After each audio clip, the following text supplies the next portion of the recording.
Qual é o perigo, então, real de uma amarração amorosa? Porque as pessoas vão buscar, você está com descompasso, desconexão, não está tendo um relacionamento legal, e aí acha que teve um relacionamento legal com aquela pessoa e quer aquela pessoa de volta e quer fazer aquela amarração.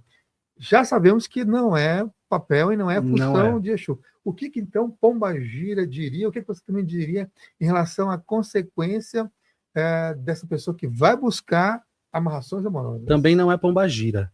Né? Ficou muito associada a pombagira esse tipo de trabalho, porque pombagira é a senhora do amor, das relações, da paixão. Então, logo ela também ficaria incumbida de resolver esse problema da sociedade. Pois bem, mas a amarração amorosa, ela, na verdade, ela é uma magia negativa feita para enfraquecer alguém, e com essa pessoa enfraquecida, essa pessoa começa a ser influenciada por espíritos de baixa vibração, obsessores, para voltar para a vítima, para voltar para quem pediu. Então, quer dizer, em resumo, a amarração é alguém vai lá, pede um trabalho feito, alguém, um pai de santo, uma mãe de santo, alguém que faz esse tipo de serviço, faz uma magia, levanta alguns espíritos para essa finalidade, tipo um quiumba, que a gente chama obsessor. Esses espíritos vão até o alvo passa a ser envolvido por espíritos de baixa vibração. Normalmente, essa pessoa vai começar a adoecer fisicamente, mentalmente e a sua vida também, principalmente material, vai começar a enfraquecer. Essa pessoa vai começar, no momento de fragilidade, quando as coisas começam a dar errado, ela vai começar a ter pensamentos assim: ah, volta para fulana. Vocês se amavam tanto. Vocês eram tão felizes. Olha como que você tá sem ela. Aquele sofrimento causado pelos obsessores. Ah, volta com ela, lá vai ficar tudo bem. Ela vai te ajudar, ela vai cuidar de você. E aí aquela pessoa às vezes volta. Quando ela volta porque ela cedeu às investidas desses espíritos. Essa pessoa, quando volta, Samuel, ela volta doente, cara. Não existe uma pessoa que volta saudável, bem, feliz e próspera. Essa pessoa volta quebrada, ela volta desnorteada, ela volta perdida. Tanto que, olha, eu sou de terreiro há muito tempo, eu não conheço uma história de amarração amorosa feliz. Aquele final feliz? Não. As histórias que eu conheço são as pessoas que fizeram a amarração e se arrependeram. Por que se arrependeram? Porque o amor que voltou doente, ciumento, problemático, controlador, agressivo. Quer dizer, ele não é mais a mesma pessoa. O amor que voltou um problema. E a pessoa falou: Deus me livre, eu não quero essa pessoa. Quero desfazer essa amarração. Aí ela vai lá no terreiro de Umbanda. Quero desfazer a amarração que eu fiz. Ou às vezes a própria pessoa que começa a perceber: eu tô começando a ficar estranho, tô percebendo que tá acontecendo uma coisa estranha na minha vida, minha cabeça tá estranha, eu tô começando a querer voltar com a minha ex ou o meu ex, que antes eu não queria, tal, e essa pessoa vai buscar ajuda. Né? Mas a amarração nada mais é do que exatamente uma magia negativa, isso é uma demanda. É uma demanda contra um alvo. Aí pinta-se, né, a amarração amorosa como se fosse uma coisa de amor. Mas de amor isso não tem nada, porque quem ama, quem ama respeita o outro, né? Quem ama respeita o espaço do outro, os limites do outro, as escolhas do outro. Isso não é amor, isso é posse, né? Isso é qualquer outra coisa menos amor. Então eu alerto sempre as pessoas, falei, gente, não caiam nessa. Não caiam, porque assim, primeiro que você vai gastar um dinheiro, porque um bom feiticeiro aí cobra 10 conto no mínimo, é de 10 para lá para fazer um trabalho desse. Aí você só pagar R$ 1.000, acha que tá fazendo uma amarração amorosa. As pessoas cobram caro mesmo, tá? Porque ela sabe da fragilidade da pessoa, o próprio feiticeiro sabe o preço que ele tá pagando também, ele tá mexendo com coisa que não é boa. Toda ação tem uma reação para ele também, ele sabe o quanto aquilo também gera consequência de volta para ele. Então, eles não cobram barato normalmente, né? Mas é isso que é uma amarração amorosa, é um trabalho maligno, feito para fazer o mal para outra pessoa. E aí, assim, eu vou te falar, eu já vi pessoas, nossa, doentes, assim, doentes, porque a pessoa, quando ela volta obsediada. E quem fez a amarração, ela também tá obsediada. Porque precisa ter ressonância. Eles precisam estar vibrando igual. Eles precisam ter conexão, senão não volta, senão não tem. Então eles precisam estar na mesma frequência, os dois vai estar lá embaixo. E não sobe mais, meu irmão. Não sobe. Eu queria uma prova A pessoa que fala assim, eu fiz a amarração, vivo aqui ó, com meu marido ou com a minha esposa, temos 3 filhos, vivemos muito bem, moramos bem, temos casa, carro e temos felicidade e sucesso. Duvido, não existe. Então é a pior coisa, é uma das piores coisas que se pode fazer, porque não é sobre o outro, é sobre mim mesmo. Eu estou acabando com a minha vida. Então eu estou acabando com a minha vida. Quando eu busco uma amarração amorosa, eu estou eu mesmo, sabe, me ferindo. E aí não compensa, o preço não compensa. E aí, por que eu digo que não são as pombagiras, ô Samuel? Porque pombagira, irmão, guarda o amor, preserva o amor. Pombagira ensina o que é amor. Pombagira ensina o que é paixão. E mais do que isso, irmão, pombagira ensina amor próprio. Pombagira ensina a se amar. Como é possível uma pessoa que se ama amarrar outro? Aceitar aceitar forçar alguém a me amar. Tipo assim, eu vou forçar alguém a me amar. Eu tenho que me amar muito pouco. Eu tenho que estar lá embaixo. Quem se ama fala, eu não, a pessoa não me quer, vai embora. Isso é amor próprio. Eu não, a pessoa não está valorizando, deixa seguir a vida. Isso é amor próprio. Pombagira talvez ensine isso. Então, se uma pessoa vai buscar uma relação amorosa com uma pombagira, é muito provável que ela receba esse tipo de conselho. Levanta tua cabeça. Levanta a cabeça, ficar correndo atrás desse traste. Sabe, coisa desse tipo. É muito comum que pombagira faça isso. E não assim, vem cá, vou te ajudar, vamos trazer esse amor de volta aí, pra você ficar se ferrando. Não, cara, é isso. É isso que essas entidades nos ensinam. É sobre uma qualidade de vida também com a gente mesmo, né, com o nosso próprio caminho. Agora sobre a sua pergunta, né, o Exu sendo o Senhor dos Caminhos, isso é muito antigo, isso vem desde a cultura africana. Aqui, desse livro, a gente fala principalmente do Exu entidade.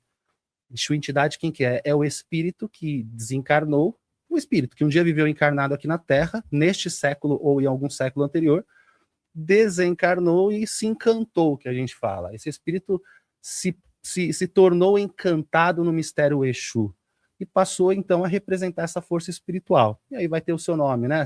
Os tranca-ruas, capa preta, meia-noite. Mas quando a gente pensa em Exu, a gente precisa olhar para a história, até da diáspora africana, lá para trás mesmo, né? Porque Exu é uma figura que primeiro ele vem da África, enquanto divindade africana, um orixá. Exu, assim como outros orixás, vieram com os africanos dentro dos navios negreiros, se espalhou na nossa cultura brasileira, a própria cultura do orixá, mais propriamente o candomblé vai ter mais propriedade de culto e de acesso ao orixá Exu, e posteriormente nascem espíritos, é que surgem espíritos, né, em meio às práticas populares no Brasil, nascem espíritos que se intitulam Exus, né, e que de alguma forma a gente não pode dizer que não está conectado ao orixá Exu. Uma coisa é uma coisa, outra coisa é outra coisa. O orixá Exu, aquela divindade ancestral, africana, é uma coisa, a entidade é outra, mas não dá para negar que existe uma simbiose entre os dois, essas energias se comunicam, direta ou indiretamente. Pois bem, quando a gente pensa em Exu sendo o Senhor dos Caminhos, vem do orixá, né? Vem do orixá Exu. Na África, o orixá Exu ele é visto como o Senhor dos Caminhos, o Senhor das estradas, o Senhor das encruzilhadas, o Senhor das passagens, porque entende-se que Exu é aquele que está onde a gente transita, onde as coisas acontecem, onde a vida acontece. Quando diz assim, Exu ele está na encruzilhada, porque na encruzilhada é onde os movimentos acontecem, onde de fato a vida se manifesta. Exu está lá fora, costuma-se fazer referência a Exu estar no portão, porque Exu está antes de qualquer outra pessoa entrar. Exu está antes de qualquer outra coisa. A gente tem o costume de saudar, reverenciar Exu, antes dos nossos rituais, antes das nossas celebrações, seja no culto afro-brasileiro mais puxado para o candomblé, ou seja na Umbanda especialmente, a gente sempre saúda o Exu antes. E por quê? Porque Exu é aquele que está... Ele vem antes de tudo, ele vem antes de todas as coisas, antes de todas as pessoas. Então a gente costuma dizer que Exu é o Senhor dos Caminhos, porque ele não só dá caminho, dá orientação, dá direção, mas ele é aquele que já está, ele está nos acessos, ele está nas passagens, ele está onde você ainda não chegou. Exu está em todos os lugares, né? A gente costuma dizer que Exu está em todos os lugares. Exu tudo vê, Exu tudo ouve. Exu é uma consciência muito ampla, né? Ainda que sejam espíritos, tranca-ruas, que às vezes a pessoa tem fé na casa dela, um marabô, um sete encruzilhadas, esse Exu, ele acessa uma consciência maior que ele, e ele está em todos os lugares, ele tem um olhar mais amplo, mais minucioso para as coisas, uma visão mais amplificada para a própria vida. Então, de fato, é o Senhor dos caminhos, e é a ele que a gente recorre, ô Samuel, quando a gente está querendo mudança, quando está querendo movimento. A gente não só recorre a Exu quando quer quebrar a demanda, porque Exu é o nosso guardião, o nosso protetor, é aquele que sabe lidar com a feitiçaria, porque ele é o feiticeiro também, né? Mas é aquele que também nos direciona para o melhor lugar. Então, quando a gente não sabe para onde ir, não sabe o que fazer, a gente está perdido, desorientado, desamparado, é Exu que a gente recorre, sabe? Exu é aquele que dá sentido para o nosso caminho, fala, é por aqui, vai lá que vai dar certo, sabe? Nessa perspectiva de nós recorremos a Exu, existe outra atividade, a energia, por exemplo, a entidade de Exu, como é que a pessoa pode discernir ou identificar que uma entidade de Exu está tentando se comunicar com ela, sei lá, através de sonhos, através de intuições? Quais os sinais de que essa entidade Exu está tentando se comunicar com aquela pessoa?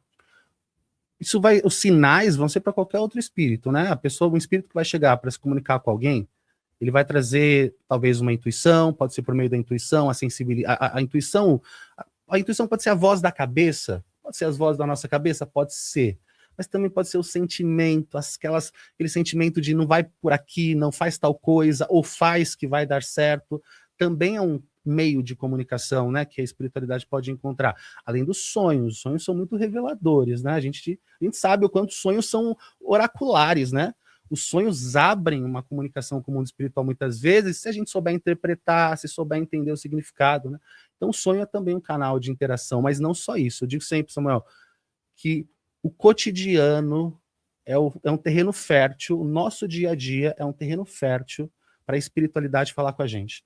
Não é só por canais mediúnicos, mas são por circunstâncias que às vezes a gente não percebe que pode ser um aviso.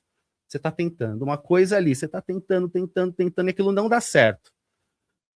Pode ser uma resposta de que aquilo não é o caminho, de que aquilo não é para você.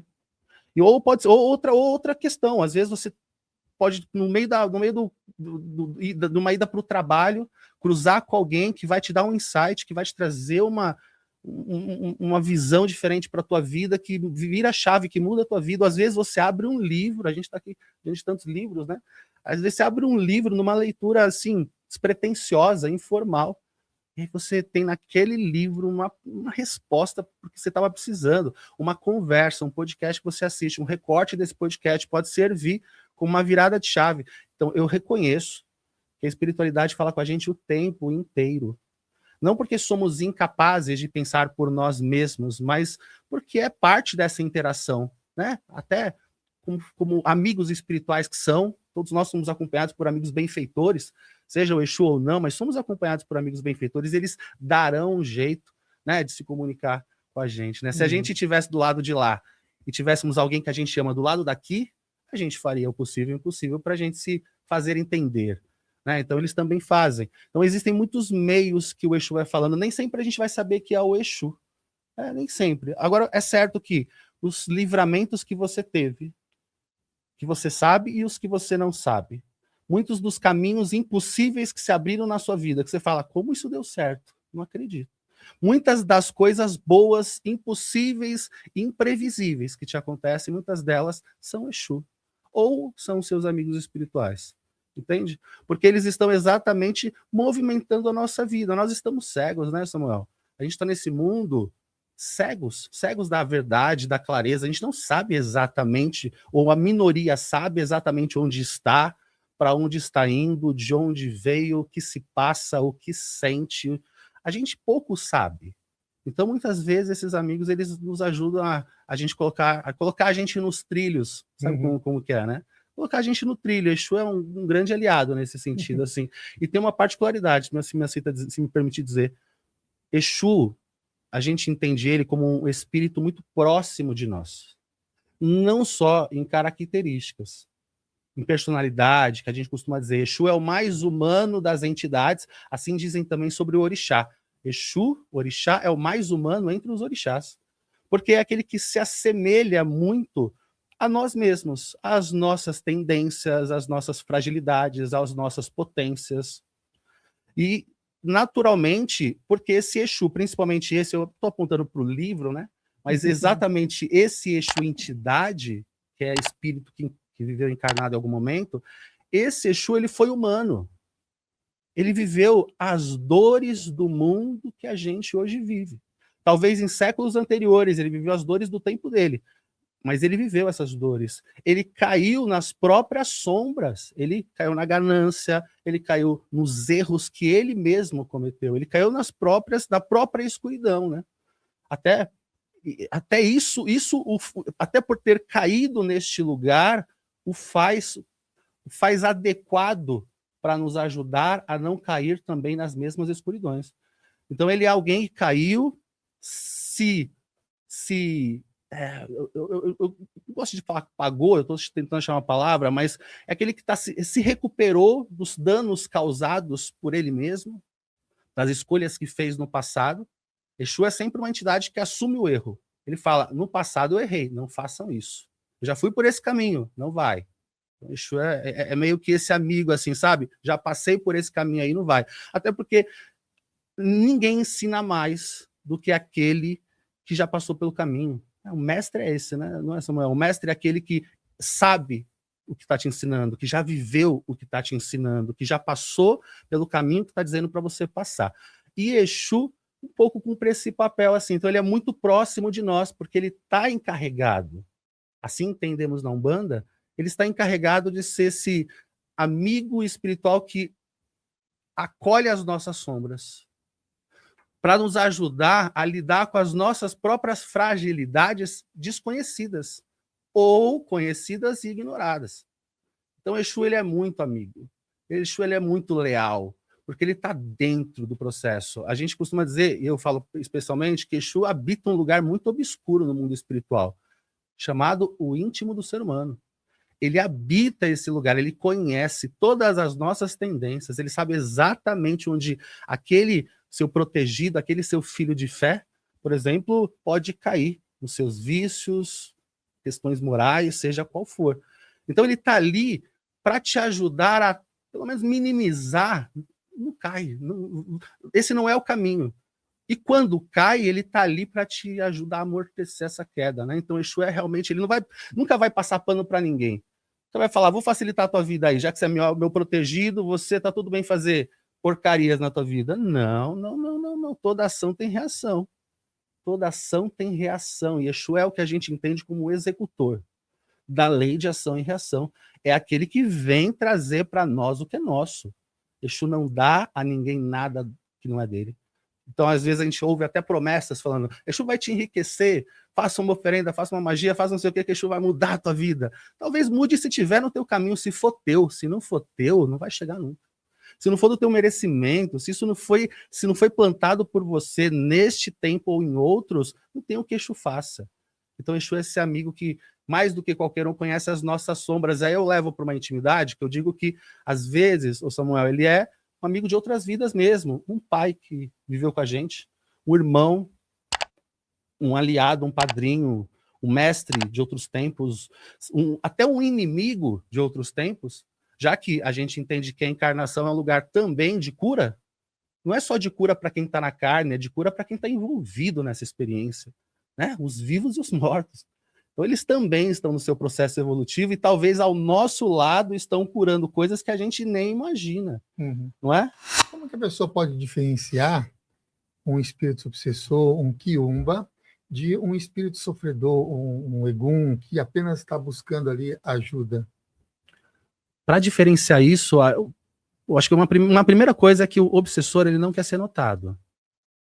O obsessor ele não quer fazer alarde, né? Então, assim, se você está percebendo que tem ali um espírito na tua casa, uma vibração estranha, está te sugando, tal, muito provavelmente isso pode ser também sofredor. O sofredor ele é uma energia literalmente em sofrimento, é alguém em sofrimento, e que vai encostar em pessoas que têm condições de aliviar esse sofrimento dele.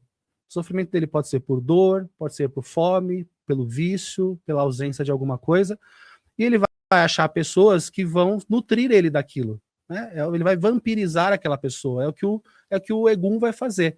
E o Egum ele vai ficar lá encostado na tua casa.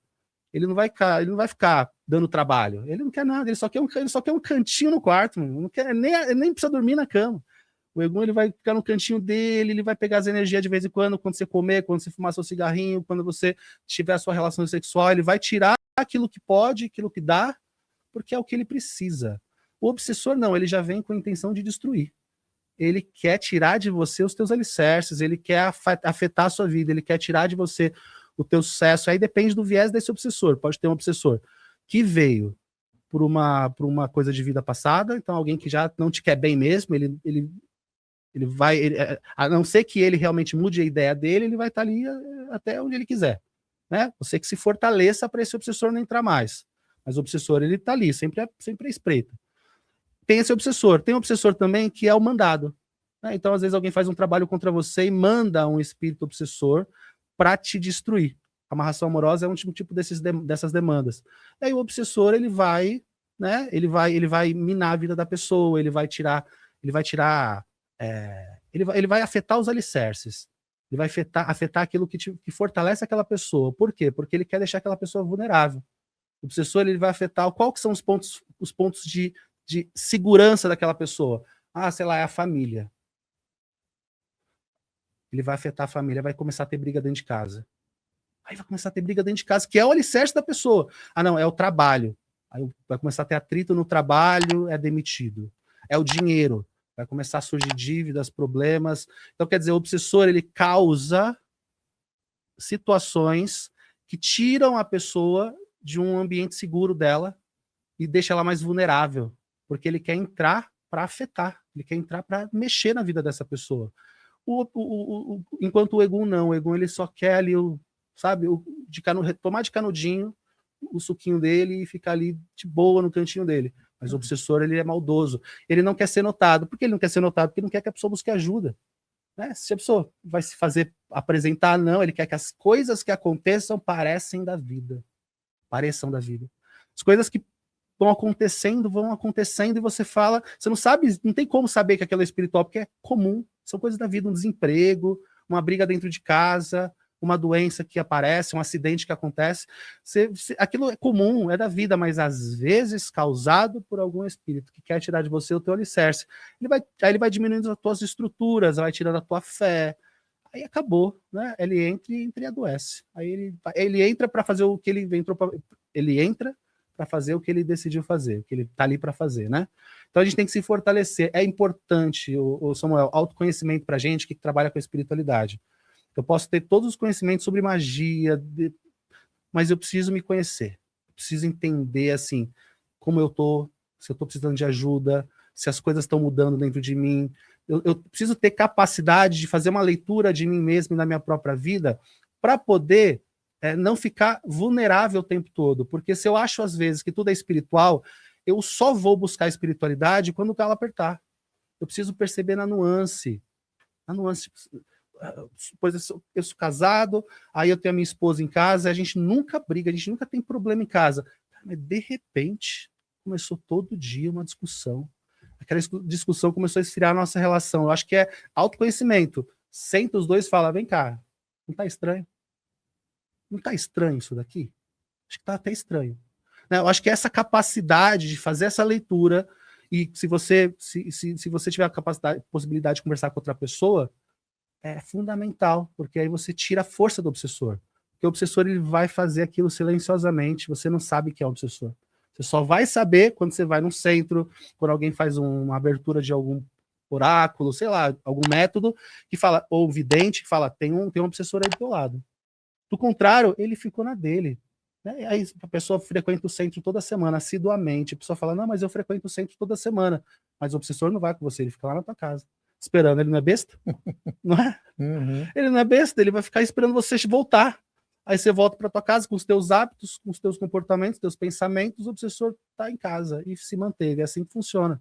Enfim, então, não, tem que se vigiar. Né? Orar e vigiar, mas não é nem vigiar fora, não, é vigiar dentro. No caso da pombagira, Por que é que se tem uma grande ascensão da pombagira a partir da década de 70, que vai assim, trazer muitos desses conhecimentos ligados à proposta de propósito que ela repercute? Samuel, vou te falar que pombagira sempre existiu também, né? A gente vai perceber um fenômeno mais massivo da chegada delas, década de 60, 70 mesmo, mas a gente vai perceber que a presença delas sempre existiu.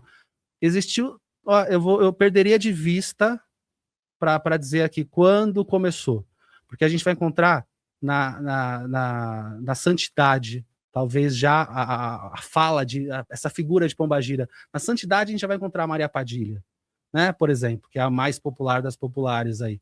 Mas a gente vai encontrar também na Jurema, nos catimbós, Mestra Quitéria, Mestra Mulambo, por exemplo. Então, mas isso veio para todas as religiões. Acontece que nunca foi dado certa ênfase a esses espíritos femininos que vinham se manifestar, talvez porque não era momento, talvez porque vivíamos uma fase onde o patriarcado tinha muito mais peso, né? Tanto que quando a gente olha para Macumba, não se chamava pombagira, né? Era muito normal que se falava de Exu mulher. Nem sempre falava-se de pombagira. Eu acho que nem existia esse nome, para falar a verdade, na época. Antes de 1940, assim, 30 ali, já não existia esse termo pombagira, né? Mas, de qualquer maneira, a pombagira... E como que surge, então, a pombagira? Pombagira é uma corruptela do nome Pambonidila, do povo Angola, né? Que é uma vertente de uma divindade similar a Exu, também, sabe? Para o povo Yorubá, basicamente. Aí, aqui no Brasil, né, usou-se esse nome para fazer essa referência à criação mesmo do termo. Mas pombagira, então, ela sempre se manifestou, antes vista como Exu mulher. O que, ao falar Exu mulher, a gente já denota uma narrativa patriarcal, onde a voz masculina prevalece. Quando eu falo Exu mulher, eu estou prevalecendo que é o Exu. Né? Ou seja, pombagira não é isolada, ela é uma, sei lá, ela é um pedaço do Exu, é o resto do Exu, é o que sobrou do Exu, é o costela do Exu, é isso aí. Tipo isso. É a costela, até porque acho que né, até a própria questão da costela do Adão, acho que tem um pouco desse patriarcado, né, dessa narrativa. Mas, de fato, aí chega um momento em que, naturalmente, que no nosso planeta, né, no mundo, haviam muitos movimentos. A gente entrou no século, especialmente, um século de muitos movimentos feministas, né, iniciativas de mulheres. Isso não é de agora, sempre houveram mulheres lutando por algum direito. Veja a Joana d'Arc, por exemplo. Sempre houveram mulheres lutando por algum espaço, direito, voz, reconhecimento, valor, equidade. Mas no século em especial, houveram muitos movimentos, né? E especialmente na década de 60, 70, a gente estava no ápice disso, no ápice desses movimentos, muitas expressões de mulheres nas ruas buscando seu espaço, direito de voto e outras coisas mais, né? Coisas muito básicas da vida, né? Aí, curiosamente, dentro dos terreiros, em ressonância com o que estava acontecendo do lado de fora, espíritos femininos começaram a incorporar massivamente, chegando no meio das giras de Exu, tomando o corpo da grande parte dos médiums que estava Exu. Então, quer dizer, pombagira atropelou, assim, passou por cima do Exu, ela quis dizer isso, né? Gargalhando alto, exagerada, desbocada, né? Porque pombagira, imagina a década de 60, não é? Onde havia uma necessidade de quebra de padrão. Né? Hoje estamos bem resolvidos, tá ok. Mas na época aquilo devia ter sido um escândalo para os terreiros que existiam. E aí aquelas pombagiras começaram a se manifestar naturalmente em vários terreiros de vários lugares do país, porque ali a religiosidade de Umbanda já estava bem expandida. E naturalmente, cara, surge a linha de pombagira. Surge a linha de pombagira, assim, como um fenômeno, né? Como um fenômeno inquestionável. Simplesmente começaram a aparecer de maneira massiva espíritos dessas mulheres. Essas mulheres que começaram a incorporar e falar de um jeito, se impor de um jeito e exigir coisas que na época não eram de uma mulher do bem. Não eram de uma mulher de família. Então quer dizer, eu quero um decote, eu quero um corte na minha saia, né, uma saia com corte na perna, eu quero champanhe, vou beber na garrafa aqui, eu vou gargalhar, eu vou falar de sexo, eu vou falar do que eu quiser. Imagina isso para a década de 60, meu Deus do céu. Por isso que o pessoal até hoje fala os macumbeiros lá, né? Porque aquilo lá devia ter sido radical demais assim para as pessoas, até para os próprios frequentadores. Imagina também médiums, muitos médiums masculinos, homens, garotos, meninos, começaram a incorporar pombagiras e começaram a se aceitar gays. Olha que loucura. Isso moveu também uma atmosfera na época. Então, quer dizer, primeiro, começou-se a acreditar que pombagira era prostituta. Não, pombagira é prostituta. Uma mulher que se comporta assim não pode ser uma mulher do bem.